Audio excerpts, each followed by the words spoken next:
তারাপীঠের মন্দিরে ভক্ত সমাগম দিনে দিনে বেড়ে চলেছে। ভক্তরা টাকা, আধুলি, সিকি প্রভৃতি অর্থ জমা দিতেন। এই সব ব্যাপারে বামা থাকতেন নির্বিকার। তার প্রধান ভক্ত যারা ছিলেন তারা সেই টাকা একত্র করে বামদেবের ঘরে রেখে দিতেন। তার থেকে তারা মায়ের ভোগের ব্যবস্থা করা হতো। প্রতিদিন ৩০০-৪০০ দরিদ্র মানুষের অন্ন সেবা হতো। আবার কখনো কখনো মহা শ্মশানে বালক ভোজনও করানো হতো। এইভাবেই ভক্তদের দানের টাকা সমস্ত খরচ হয়ে যেত। এরপরে এক ভক্ত বামার পর্ণকুটিরে একটা লোহার সিন্দুক এনে বসিয়ে দিলেন। সেখানে ভক্তদের প্রণামীর টাকা রাখা হতো। সিন্দুক দেখে বামার খুব কৌতূহল হয়েছিল। বামা তাই শিষ্যকে জিজ্ঞাসা করলেন, এর ভেতরে টাকা আছে কিনা জানবো কি করে? আওয়াজ তো হচ্ছে না। তখন একজন ভক্ত সিন্দুকের মধ্যে একখণ্ড পাথর রেখে বলেছিলেন, শুনুন, আওয়াজ হচ্ছে টং টং। কিছুক্ষণ সেই শব্দ শুনে সরল সহজ বামা এমন ভাব দেখালেন যেন তিনি বুঝি টাকার প্রতি আকৃষ্ট। তারপর তিনি সেই শিষ্যকে বললেন, আহা, যেন মনে হচ্ছে টং টং, তারা তারা। এতেই বোঝা গেল টাকা পয়সার প্রতি বামার বিন্দুমাত্র আকর্ষণ ছিল না। এই সব ব্যাপারে তিনি ছিলেন একেবারেই মুক্ত পুরুষ, নির্বিকার। তবু একটা ঘটনা একবার ঘটে গেল। এত সাবধানতা সত্ত্বেও সেই সিন্দুক থেকে বেশ কিছু অর্থ চুরি হয়ে গেল। বামার অন্যতম শিষ্য ছিলেন শাস্ত্রী হরিচরণ গঙ্গোপাধ্যায়। তিনি একজনকে চোর হিসাবে চিহ্নিত করলেন। তিনি বামাকে বললেন, অমুক লোককে চাবি দেবেন না, সে আপনার অনেক টাকা চুরি করেছে। তা শুনে বামা বললেন, ঠিক আছে, ওকে আমি চাবি দেব না। কিছুক্ষণ বাদে সন্দেহভাজন সেই ব্যক্তিটি বামার কাছে এসে উপস্থিত হলো। বামার কোমরে চাবি দেখে সে খুব মজা পেল। সে বামাকে বলল, বাবা, আপনি কেমন নতুন গয়না পরেছেন? বামা সেই ব্যক্তির কথা শুনে তার দিকে তাকিয়ে তাকিয়ে হাসতে লাগলেন। বললেন, দেখছো কি এদিকে তাকিয়ে? তুমি ভাবছো এই চাবি আমি তোমার হাতে তুলে দেব? তা আমি কখনোই হতে দেব না। একজন পণ্ডিত লোক আমাকে খুব করে সাবধান করে দিয়ে গেছে। সে বলেছে তুমি নাকি এই সিন্দুক থেকে টাকা চুরি করেছ। বামার মুখে এই ধরনের কথা শুনে সেই ব্যক্তিটি খুবই লজ্জা পেয়ে গেল। সে বলল, শেষ পর্যন্ত বড় পণ্ডিত আমার নামে আপনার কাছে নালিশ করেছে? শাস্ত্রী মশাই সেখানেই দাঁড়িয়েছিলেন। তিনি সেই ব্যক্তির কথা শুনে লজ্জায় মাথা নিচু করে রইলেন, কোনো উত্তর দিলেন না। বামা ছিলেন খুবই সহজ ও সরল। তিনি কোনো কথাই গোপন রাখতে পারতেন না। সিন্ধুকে প্রায় ৩-৪ হাজার টাকা জমেছে। এক অভাবী ভক্ত শিষ্য তা থেকে কিছুটা টাকা সরিয়ে ফেলেছে। বামার এক উকিল শিষ্য লোকটিকে পুলিশে দিলেন। সাক্ষীর তো অভাব নেই। বামা নিশ্চয়ই তার বিরুদ্ধে সাক্ষী দেবেন, তাহলে ব্যক্তিটির সাজা হবে। ভগবানের নামে উৎসর্গ করা প্রণামী কেউ এইভাবে আত্মসাৎ করতে পারে? বামাকে শোনানো হলো সেই চুরির কথা। তাকে আদালতে গিয়ে সাক্ষী দিতে হবে। একসময় বামাকে আদালতে যাওয়ার জন্য তৈরি হতে হলো। তার যাওয়ার জন্য পালকিও তৈরি হয়েছে, কিন্তু কিছুতেই বামা মহা শ্মশান ছেড়ে অন্যত্র যেতে চাইলেন না।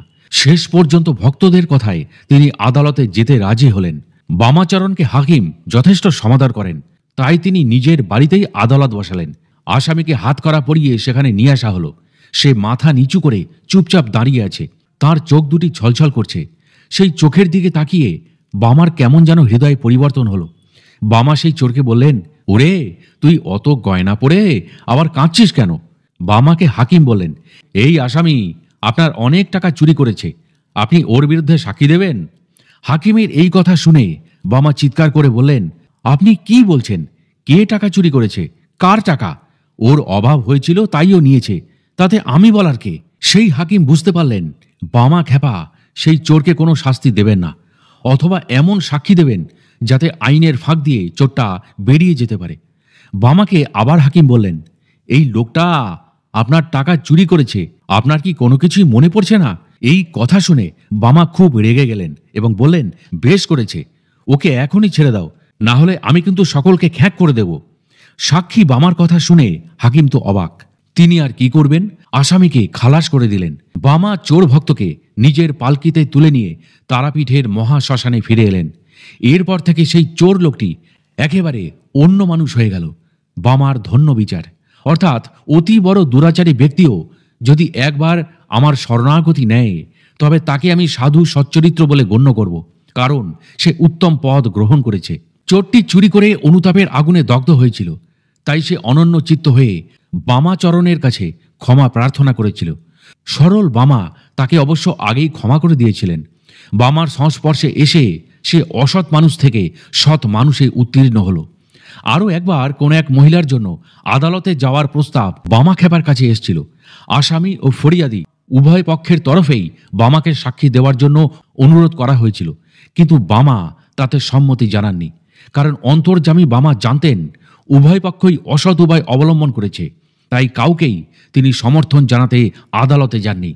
বামা বলেছিলেন, তোদের জন্য সাক্ষী দিতে আমি আদালতে যাব না, কেননা তোরা দুজনেই অসৎ, তোদের দুজনেরই শাস্তি হবে দেখিস। বামা ছিলেন বাকসিদ্ধ পুরুষ। তিনি যা বলেছিলেন আদালতের বিচারেও তাই হয়েছিল। দুজনকেই অপরাধী সাব্যস্ত করা হয়েছিল এবং উভয়কেই দণ্ড ভোগ করতে হয়েছিল।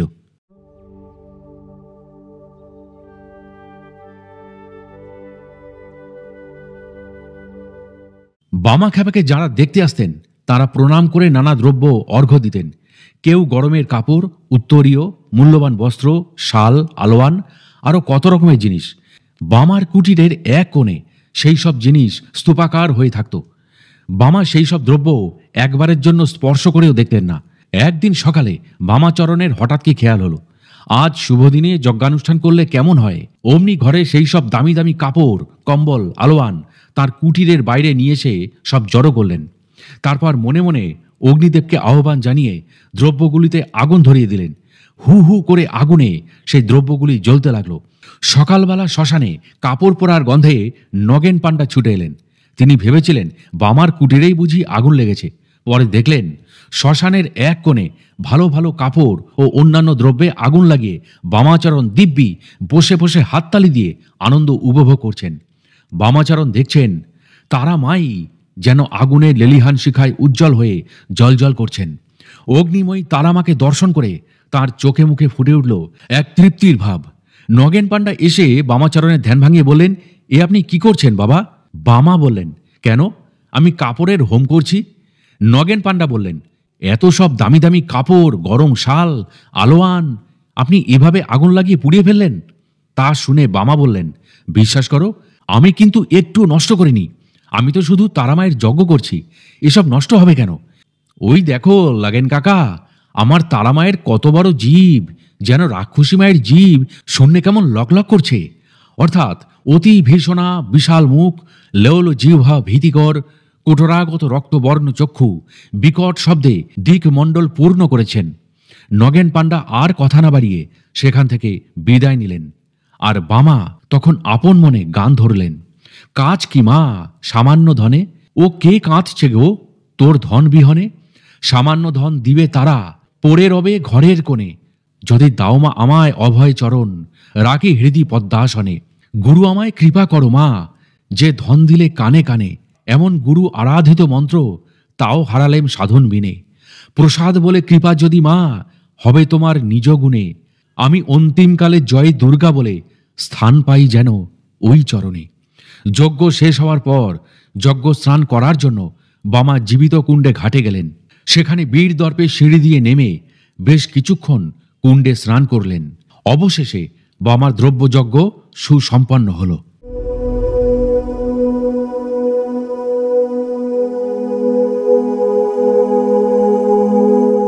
তন্ত্রসিদ্ধ মহাশক্তিধর সাধক হিসাবে বামা খেপার নাম তখন দিগ্বিদিকে ছড়িয়ে পড়েছে। তারাপীঠের পুণ্যভূমিতে সমাগত হয়েছেন অগণিত মুক্তিকামী শক্তি সাধক। তার ভীম ও ভৈরব মূর্তি আর আচার বিচারহীন ভাব জাগিয়ে তুলেছে বিস্ময় আর ভীতিপূর্ণ সম্ভ্রম।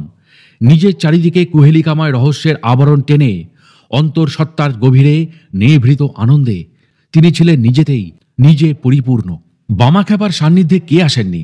মহাপুরুষ নিগমানন্দ স্বামী থেকে শুরু করে মহর্ষি দেবেন্দ্রনাথ ঠাকুর, স্বামী বিবেকানন্দ, বিশ্বকবি রবীন্দ্রনাথ ঠাকুর, বৈজ্ঞানিক জগদীশচন্দ্র বসু, মহারাজ যতীন্দ্রমোহন ঠাকুর, প্রসন্নকুমার ঠাকুর সকলেই বামা খেপার মধ্যে বালক ভাব, জড় ভাব, উন্মাদ ভাব, আবার পিশাচ ভাব দেখে বিস্ময় আপ্লুত হয়ে সশ্রদ্ধ চিত্তে প্রণাম জানিয়েছেন।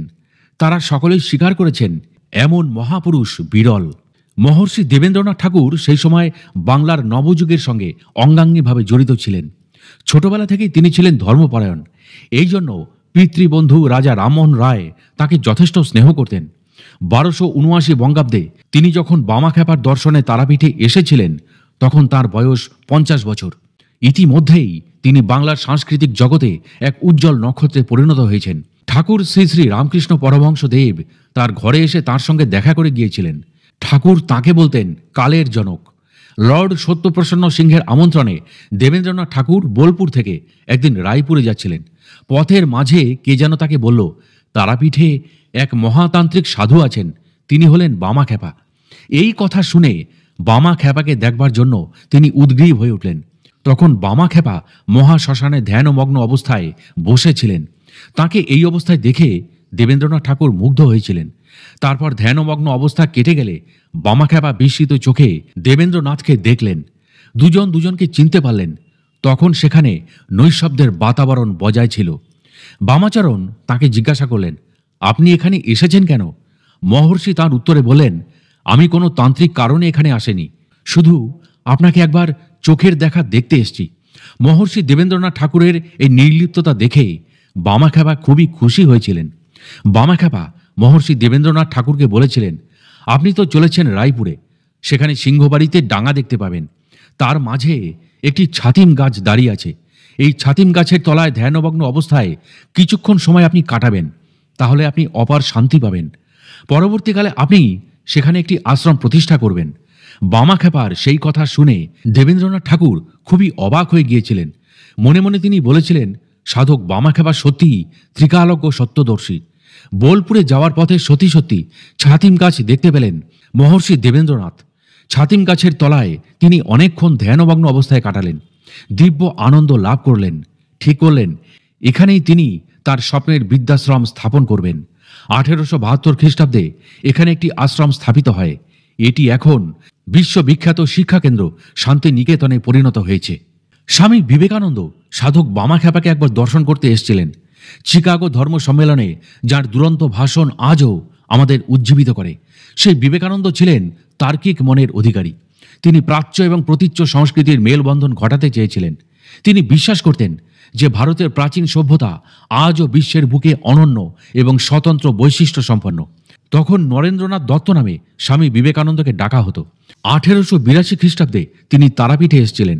তার সহযাত্রী ছিলেন তার কলেজের সহপাঠী শরৎচন্দ্র চক্রবর্তী। তখন নরেন্দ্রনাথের বয়স মাত্র 19 বছর। তিনি বিএ ক্লাসের ছাত্র। তার তারাপীঠে আসার অন্তরালে একটি কাহিনী রয়েছে। সত্য সন্ধানী নরেন্দ্রনাথ তখন খুবই ব্যাকুল হয়ে উঠেছেন। কোনো সাধু সন্ন্যাসীর সঙ্গে দেখা হলেই তিনি প্রশ্ন করতেন, আপনি কি ভগবান দর্শন করেছেন? এই সহজ প্রশ্নের জবাব কেউ তাকে দিতে পারছিলেন না।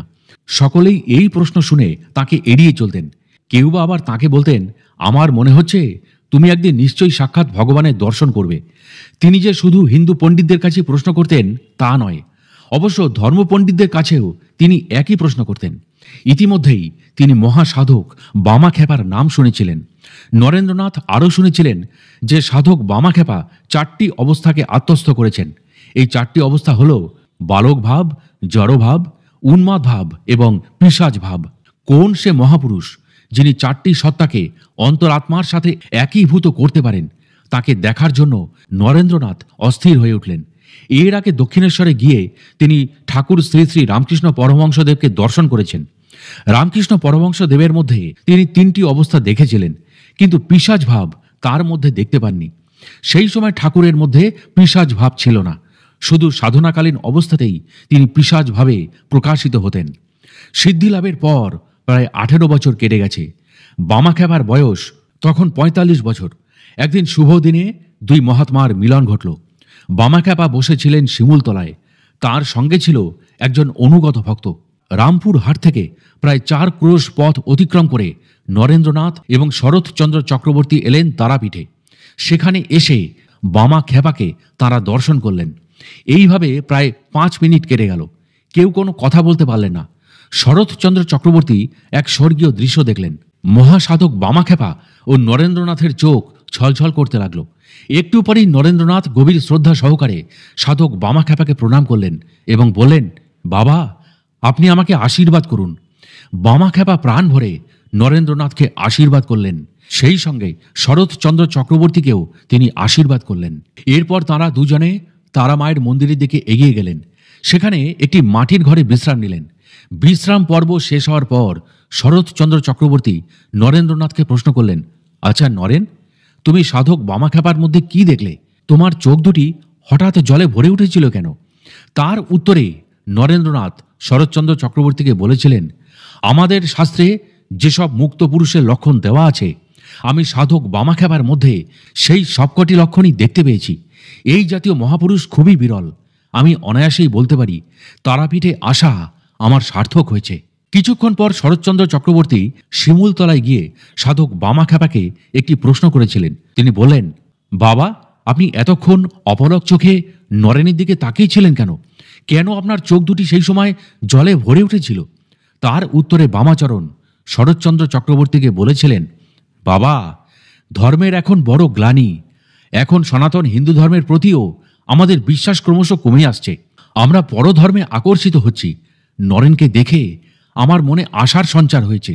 এমন মহা তেজস্বী ব্রহ্মচর্য পুরুষ হিন্দুদের মধ্যে খুব একটা নেই। ভবিষ্যতে এই যুবক হিন্দু ধর্মের মুখ উজ্জ্বল করবে।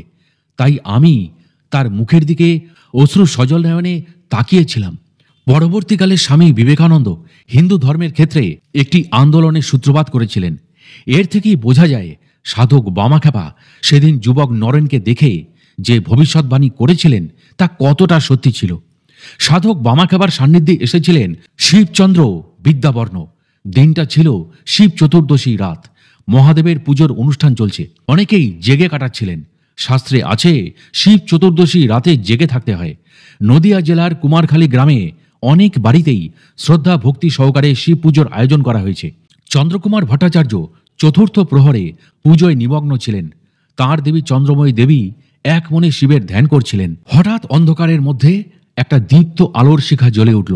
উদাত্ত কণ্ঠে কে যেন বললেন, আমি তোর ঘরে এলাম। সেই কণ্ঠস্বর শুনে বোঝা গেল এ যেন শৈব বংশজাত এক মহাপুরুষের আগমন বার্তা। 1267 বঙ্গাব্দের 2রা জ্যৈষ্ঠ নদিয়া জেলার কুমারখালী গ্রামে এক দেব শিশুর আবির্ভাব হয়েছিল। ওই শিশুর নামকরণ করা হয়েছিল শিবচন্দ্র। পরবর্তীকালে তিনি শিবচন্দ্র বিদ্যাবর্ণ নামে এক বিশিষ্ট তান্ত্রিক পুরুষে পরিণত হয়েছিলেন। তার পড়াশোনার হাতে খড়ি হয়েছিল সাহিত্যিক কাঙাল হরিনাথের কাছে।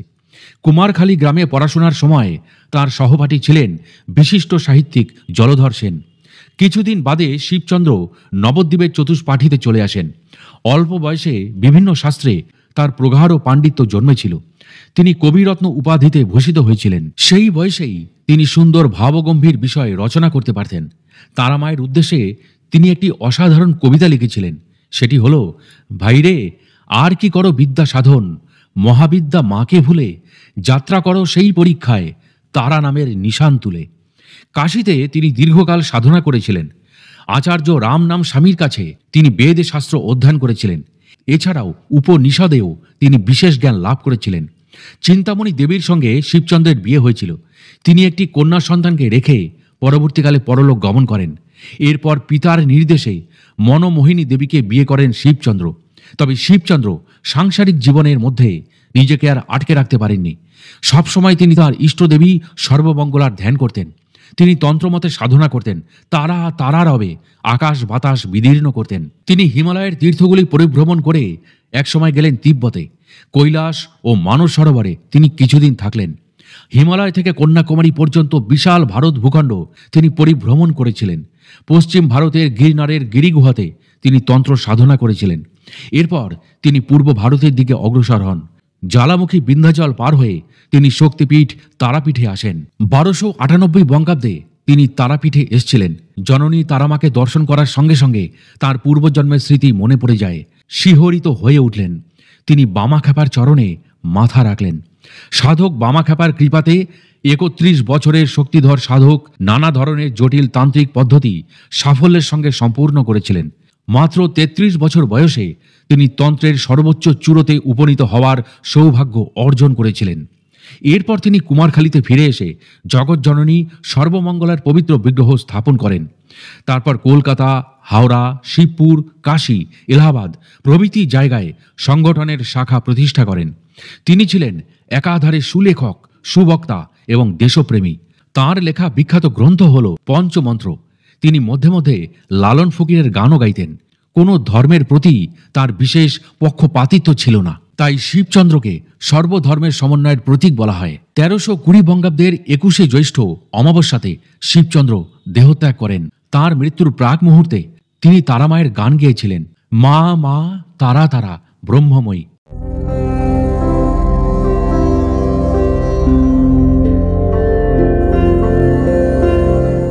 কাশ্মীরের মহারাজা ছিলেন ডাবুকের কৈলাসনন্দ স্বামীর শিষ্য। তিনি ইতিমধ্যে অনাদিলিঙ্গ ডাবুকেশ্বর শিবের মন্দিরের জন্য 1 লক্ষ টাকা দান করেছিলেন। ডাবুকের পথে তিনি এলেন তারাপীঠে। তার কানে সাধক বামাখ্যাপার নাম ততদিনে পৌঁছে গেছে। সাধক বামাখ্যাপা অনাদিলিঙ্গ ডাবুকেশ্বর শিবের সংস্কার সাধন করেছিলেন। এই বিষয়ের যথার্থতা কাশ্মীরের মহারাজা উপলব্ধি করলেন। তিনি বুঝতে পারলেন যে বামাখ্যাপা একজন সিদ্ধ পুরুষ। তাই তার গুরু নিজে ওই কাজ না করে সাধক বামাখ্যাপার উপর এই কাজের দায়িত্ব অর্পণ করেছিলেন। তারাপীঠের অপার্থিব সৌন্দর্য দেখে কাশ্মীরের মহারাজ মুগ্ধ হলেন। তার গুরু কৈলাসপতি প্রবৃত্তি এবং নিবৃত্তির সমন্বয় সাধন করেছিলেন। তিনি তারাপীঠের মহাশ্মশানে প্রবেশ করলেন। সেখানে এসে দেখলেন বামাখ্যাপা তার প্রিয় স্থান শিমুলতলায় বসে আছেন। কাশ্মীরের মহারাজা ছিলেন ভারতের অন্যতম ঐশ্বর্যশালী রাজ্যের অধিপতি।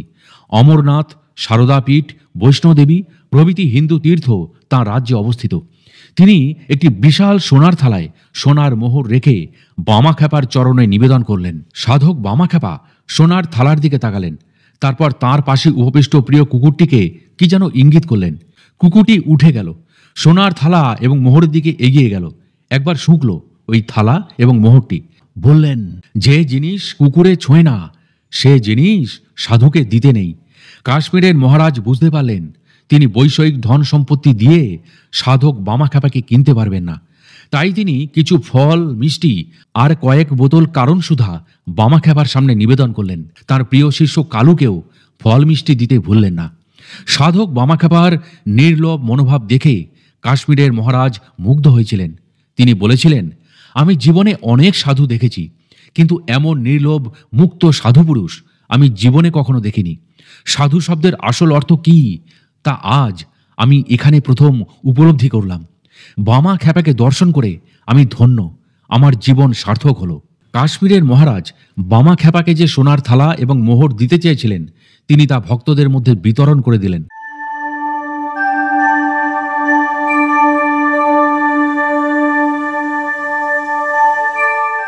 সাধক বামাখ্যাপা একসময় রাজশাহী জেলাতেও এসেছেন। সেখানকার মান্দারপুর গ্রামে তার একজন অনুগত ভক্ত শিষ্য সেখানে বাস করতেন। নাম হরি কর্মকার। গুরুকে হরি কর্মকার সাধ্যমতো অভ্যর্থনা জানালেন, কিন্তু তার মন বিষণ্ণতায় ভরে উঠল। তার কন্যা রাজবালা 3 বছর আগে স্বামীকে হারিয়েছেন। মাত্র 7 বছর বয়সে তাকে বিধবা হতে হয়েছে। কিভাবে এই মেয়েটির সারা জীবন কাটবে সে কথা ভাবতে ভাবতে হরির বাড়িতে এসেছিলেন সাধক বামাখ্যাপা। সাধক বামাখ্যাপা হরি কর্মকারকে বললেন, মেয়েটা কই, মেয়েটাকে আমায় দাও। বামাখ্যাপার আদেশ শুনে হরি কর্মকার খুবই অবাক হলেন। তিনি বললেন, বাবা, এই মেয়ে আপনারই, আপনি এর ভার নিন। সময় চলে যেতে লাগলো। রাজবালা বাল্য কৈশোর অতিক্রম করেন। তিনি যৌবনে পদার্পণ করলেন। তখনও তিনি সাধক বামাখ্যাপার কথা মনে রেখেছেন। সবসময় তিনি সাধনায় মগ্ন থাকেন। অলৌকিক ঘটনাগুলিও তিনি প্রত্যক্ষ করতে থাকেন। তখন চৈত্র মাস। রাজবালা পুজো করছিলেন। হঠাৎ তার মনে হলো মা চণ্ডী বুঝি তাঁর কাছে এসে দাঁড়িয়েছেন। মায়ের আঁচল তাকে স্পর্শ করছে। তিনি ভাবাপ্লুত হয়ে জ্ঞান হারালেন। তিনি যখন দেবীর ভোগ দিচ্ছেন তখন এক নারী কণ্ঠ শুনতে পেলেন। শুনলেন, সাপ দেখছো? রাজবালা তাকিয়ে দেখলেন সেখানে একটি গোখরো সাপ। তিনি বুঝতে পারলেন যে মা মনসা ছদ্মবেশে তাকে এইভাবে দেখা দিয়ে গেলেন। এইভাবে মা ও মেয়ের প্রায়ই দেখা সাক্ষাৎ হয়। মনে হয় এইভাবেই তিনি জাগিয়ে তুললেন রাজবালার অধ্যাত্ম চেতনাকে। রাজবালা ছিলেন এক সিদ্ধ সাধিকা। দীর্ঘদিন নিজেকে প্রচারের আলো থেকে দূরে সরিয়ে রেখেছিলেন। ধীরে ধীরে তাঁর যোগ বিভূতির খ্যাতি চারিদিকে ছড়িয়ে পড়ে। যখন ভারতবর্ষ রাজনৈতিকভাবে ভাগ হয় তখন এই সিদ্ধ সাধিকার বয়স 64 বছর পার হয়েছে। দেশ ভাগের পর তিনি ভাবলেন কোথাও একটি স্থায়ী আশ্রম তৈরি করা দরকার। সাধক বামাখ্যাপার কৃপায় তিনি একটি বিশাল প্রাচীন অপরূপ গাছ দেখতে পেলেন। তিনি উপলব্ধি করলেন মা চণ্ডী যোগ ভিক্ষা আছেন। এই গাছটি কোথায় তা খুঁজতে খুঁজতে তিনি রাজশাহী থেকে ঘুরতে ঘুরতে এলেন পশ্চিম দিনাজপুর জেলার বালুরঘাটে। সেখানে বিশাল একটি আম গাছ দেখতে পেলেন। কয়েক শতাব্দী আগে কোনো এক সিদ্ধ পুরুষ এই গাছটি নিজের হাতে স্থাপন করেছিলেন। শোনা যায় মহাপীঠ তারাপীঠ থেকে অলৌকিকভাবে এই গাছটি এখানে এসেছিল। রাজবালা সেখানে তার আশ্রম এবং সাধন ক্ষেত্র স্থাপন করেন। সকলের কাছে তিনি বুড়িমা নামেই পরিচিত ছিলেন। এই বুড়িমা তাঁর এই সাধন ক্ষেত্রকে বলতেন রুদ্ধ বৃন্দাবন। এখানে তিনি দীর্ঘদিন অতিবাহিত করেছিলেন। এখানকার পবিত্র মাটি দিয়ে কবচ তৈরি করতেন। সেই কবচ ধারণ করলে সকলে দুঃখ থেকে মুক্তি পেতেন। 40 বছর ধরে তিনি নিরবচ্ছিন্নভাবে সমাজ সেবা করে গেছেন। এই সাধনা ক্ষেত্রে অনেক অলৌকিক ঘটনাও ঘটেছে। যখন বুড়িমা ঈশ্বর আরাধনা করতেন তখন তার সমস্ত শরীরে ঐশীভাব জেগে উঠত। এই বুড়িমা হলেন বামাখ্যাপার স্নেহধন্যা এক মহান সাধিকা। অশেষ শক্তিধন বাকসিদ্ধ মহাসাধক বামাখ্যাপার পদতলে বসে অগণিত তাপদগ্ধ হৃদয় শান্ত হতো, কামনা বাসনা পূর্ণ হতো, পাপ ও দীর্ণতা থেকে সাধারণ মানুষ মোক্ষ লাভ করত।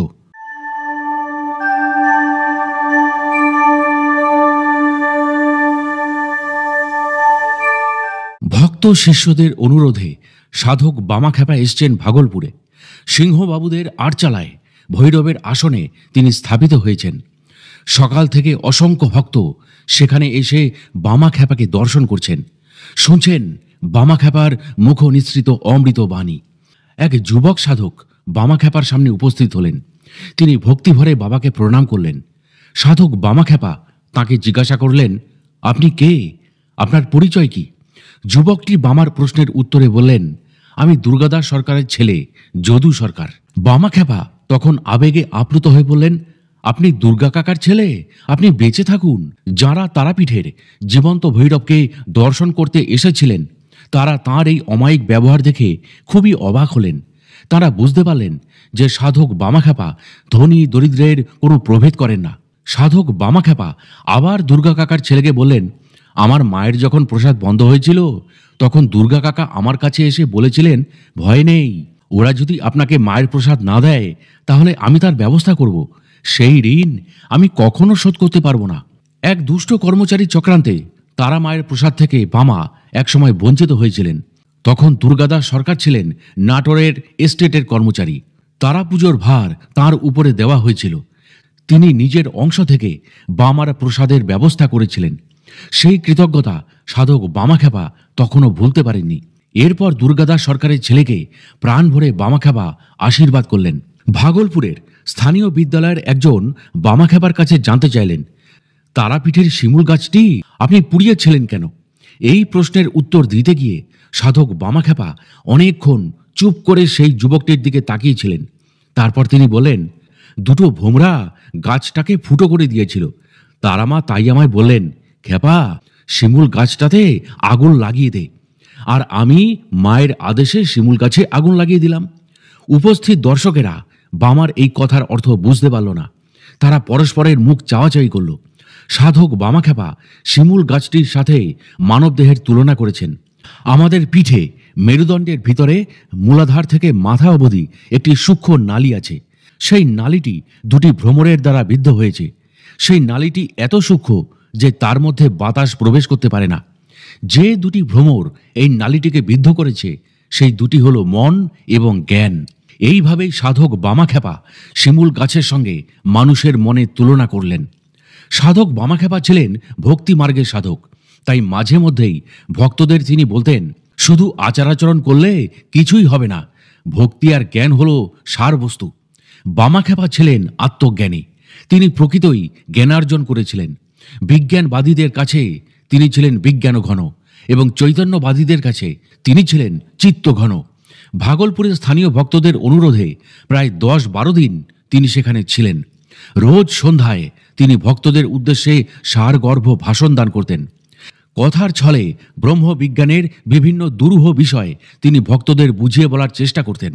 সাধক বামাখ্যাপা একদিন বললেন, সত্য, রজ এবং তম যখন সাম্যাবস্থায় থাকে তখন প্রতীক হিসাবে চিহ্নিত হয়। এই অবস্থায় কোনো কাজ হয় না, তাই এই অবস্থাকে বলা হয় সাম্যাবস্থা। প্রকৃতি অচেতন জড় পদার্থ, কিন্তু প্রকৃতি জগতের মূল কারণ।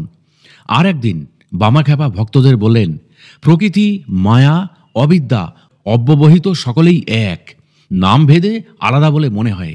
ভাগলপুরের স্থানীয় এক ভদ্রলোক বামাখ্যাপার কাছে জানতে চাইলেন, মানুষ যে কর্মফল ভোগ করে তাকে কি আমরা পূর্বকৃত কর্মফল বলতে পারি? এই প্রশ্ন শুনে সাধক বামাখ্যাপা একটু মুচকি হেসে জবাব দিয়েছিলেন, সৃষ্টির আগে জগৎ ও জীবের ভালো মন্দ, কর্ম বাসনা, পাপ পুণ্য সম্পূর্ণভাবে পরিস্থিতির বিপরীতে থাকে। এই জন্য তাকে অব্যক্ত এবং অসংভূতি বলা হয়। পৃথিবীর সব বস্তু এই প্রকৃতিতেই জন্মেছে। উপস্থিত আর এক ভক্ত বামাখ্যাপার কাছে জানতে চাইলেন, বাবা, অসংহতি কেন বলা হয়? বামাখ্যাপা স্মিত হেসে বললেন, ওর যে কোনো উৎপত্তি নেই, তাই ওকে অসংহতি বলা হয়। এক পণ্ডিত মশাই বামার এই কথা শুনে বললেন, কিভাবে আমরা ভব সংসার থেকে মুক্তি পাব বাবা? সাধক বামাখ্যাপা বললেন, আমি অত শত জানি না, আমি শুধু বুঝি একমাত্র তারামাকে স্মরণ করলেই আমরা সকলে মুক্তি পাব। সুখ দুঃখ, ইচ্ছা দেশ, জ্ঞান যত্ন, এই সবই হলো আত্মার গুণ। মুক্ত অবস্থায় এরা থাকে না। গুণহীন ভাব হলেই জীব স্থাবরত্ব প্রাপ্ত হয়। সাধক বামাখ্যাপার মতে আত্মার জীব ঘন আনন্দ স্বরূপ। এই সংসারে মোক্ষ হল শ্রেষ্ঠ পুরুষত্ব। ধর্ম, অর্থ ও কাম সম্পূর্ণ অনিত্য। শুধুমাত্র মোক্ষকে আমরা মৃত্যু হিসাবে চিহ্নিত করতে পারি। পরবর্তী সময় বামাখ্যাপা বলেছিলেন, আদি একমাত্র সত্য পুরুষ, পঞ্চপ্রাণ, 5টি জ্ঞানেন্দ্রিয় এবং মন ও বুদ্ধি একত্র হয়ে লিঙ্গদেহের সৃষ্টি হয়েছে। মনই হলো সব। মন ব্রহ্মের উপাধি এবং মনের ধর্ম হলো সুখ ও দুঃখ। এক পণ্ডিত বামাখ্যাপার কাছে জানতে চাইলেন, বিদ্যা ও মোক্ষের মধ্যে সম্পর্ক কি? বামাখ্যাপা সেই পণ্ডিতের প্রশ্নের উত্তরে বলেন, বিদ্যা বা কর্মে পরমাত্মা জ্ঞান হয় না। এর ফলে দেহলোক হলো প্রাপ্তি, আর পরমার্থ জ্ঞানের ফল হলো মোক্ষ। বিদ্যা শিক্ষা ত্যাগ করা উচিত কিনা এমন একটা বিতর্কিত প্রশ্নের উদ্ভব হলে তার উত্তরে বামাখ্যাপা বললেন, প্রথমে কর্মরূপ অবিদ্যার দ্বারা মৃত্যুকে অতিক্রম করতে হবে। তারপর দেবতা, চিন্তারূপ ইত্যাদির দ্বারা অনন্ত বা মুক্তি লাভ করতে হবে। বিদ্যা বলতে সাধক বামাখ্যাপা পুঁথিগত শিক্ষার কথা বলেননি। তার মতে বিদ্যা হলো অসীম এবং অনন্ত। প্রতি মুহূর্তে আমরা প্রকৃতির পাঠশালা থেকে নিত্য নতুন শিক্ষা অর্জন করছি। এইভাবেই ভাগলপুরে ব্রহ্মবিদ্যা বিষয়ক নানা প্রশ্নের উত্তর দিয়ে ভক্তদের সন্তুষ্ট করেছিলেন সেদিন সাধক বামাখ্যাপা। প্রিয় দর্শক ও শ্রোতা, আজকের এই কাহিনীটি আপনাদের কাছে কেমন লাগলো তা অবশ্যই আমাকে কমেন্ট ও লাইক দিয়ে জানাবেন।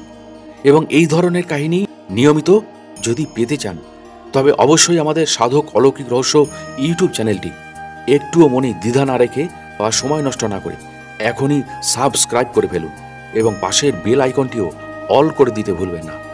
তাহলে আজকের মতো বিদায় নিচ্ছি।